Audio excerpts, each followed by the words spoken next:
지금 전셋값이 계속 치솟아서 서민들의 시름이 깊습니다. 이 끝이 어디 있는지 걱정이 많습니다. 우리 주택금융공사 사장님 끼워주십니다.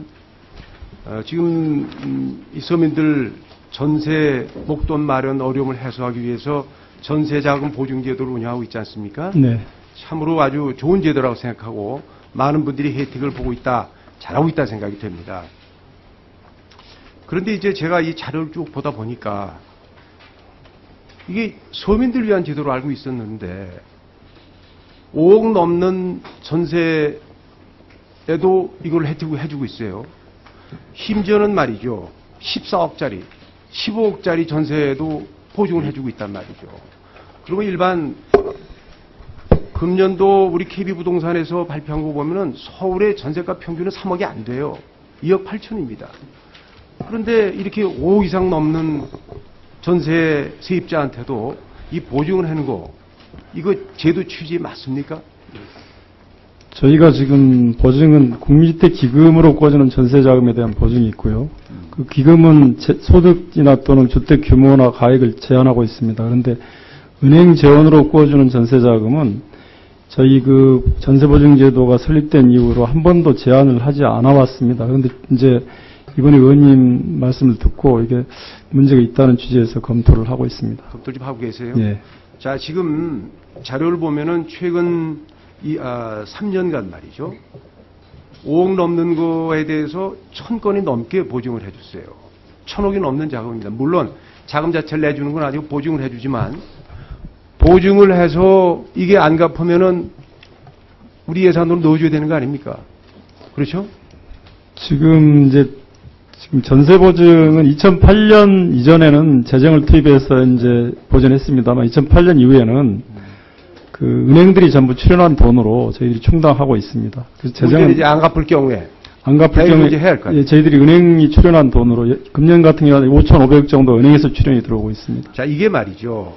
이 고액 지금 전세 시장의 문제는 서민들이 전세값이 올라가서 걱정도 되지만 집 살 여력이 있는 사람도 안 사는 게 문제 아닙니까? 네, 그렇습니다. 이렇게 고액 보증을 해주면은 이게 매매 시장에서 자꾸 전세 시장으로 유도하는 그런 정책적 효과를 가져오지 않겠어요?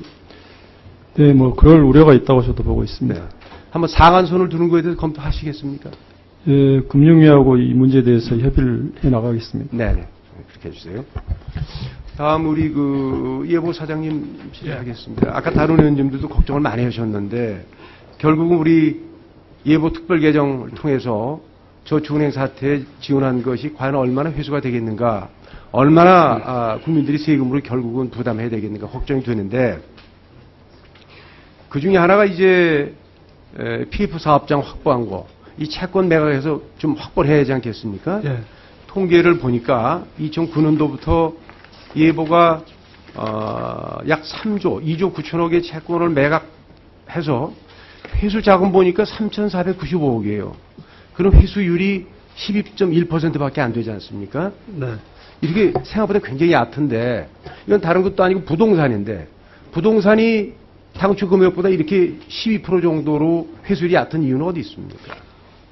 예, 아까도 캠코에서 좀 설명이 있었지만 PF 사업장 중에서 저축은행이 관리하고 또 저축은행에서 또 예보가 관리하는 사업장들은 대개 보면 사업 초기에 있는 그 사업장이고 또 여러 가지 굉장히 부실한, 그러니까 예를 들어서 다른 은행이나 이런 쪽에서 취급한 것보다 이제 부실한 게 많습니다. 그래서 기본적으로 이렇게 별로 이렇게 자산의 질이 좋지 않고요. 부동산 자체가 질이 나쁘다. 예, 그게 첫 번째 요인이고, 그 다음에 이제 두 번째는 저희가 516개 사업장에 대해서 저희 나름대로 전수조사를 한번 해봤습니다, 작년에. 그래서 이거를 좀 분석을 해갖고 경제성이 있어서 이제 우선적으로 매각해야 될 거. 그 다음에 중간에 인허가를 추가로 취득한다든가 아니면 뭔가 조금 보완을 해서 가치를 올려서 할 거. 아니면 유효담보가도 없고 구분해서 그걸 3단계로 나눠서 그걸 지금 추진을 하고 있습니다. 그래서 조금 시간이 가면 회수율은 좀 올라갈 거예요. 자, 그런데 제가 이제 캠코 것도 들여다봤어요. 캠코 사장님 나와 계신. 캠코는 4,391억 원의 채권을 공매해서 1558억 회수했으면 이게 35.5%예요. 물론 이제 개별 건수가 차이 나는 건 분명히 알 수 있지만 이 추세란 말이죠. 그 다음에 최근에 개발 인수자 발굴 방식을 통해서 1434억 원을 회수했는데 이거는 회수율이 56%예요. 그래서 난 좀 희망이 보이지 않는가 말이죠. 이게 두 기관 간의 차이가 나는 거는 원래 그러면 부동산의 질적 차이가 있는 겁니까? 아니면 판매 방식의 차이에서 오는 걸까요? 제가 이제 캠코코 사례를 한번 좀 봐서 뭐가 차이점이고. 캠코 사장님 얘기해 보세요. 어떻게 해서 회수율이 올라갔어요? 네, 저희들이 이제 단순 매각도 물론 합니다만은 사업성이 있는 부분은 선별을 해서 직접 개발하는 업자한테 매각하도록 정리를 좀 하고 있습니다. 그래서 네. 그 바람에 좀 많이 올라간 것 같습니다. 그러면 단순 공매가 아니고. 네네. 근데 이거 잘못하면 그 수의계약식으로 되면 그것도 문제가 되잖아요.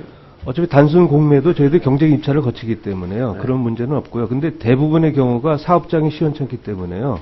유찰되는 경우가 굉장히 많습니다. 네.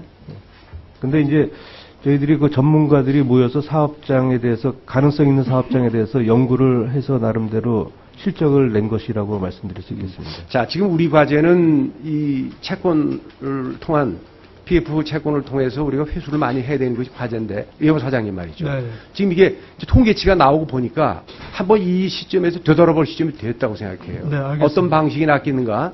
또 우리 자산관리공사 방식도 한번 참고를 한번 예, 해보셔서. 저희가 개선- 분명히 참고해서 회수율을 높이는데 노력하겠습니다. 네. 지금 남은 게 얼마나 됩니까? 앞으로 지금 지금 공매해야 저희가 지금 될 남은 게 지금 445개 사업장에 채권액은 11억인데 이제 유효담보가 11조. 11조. 근데 선순위 다 빼고 유효담보가로 하면 3.3조. 3조 정도. 예, 유효담보가로 해서 3.3조. 네. 이것도 노력 여하에 따라 사실은 굉장히 차이가 날 수 있지 않습니까? 네, 그렇습니다. 저 시간이 없어서 오후에 좀 알겠습니다. 예, 수고하셨습니다. 송호창 의원님 질의해 주시기 바랍니다.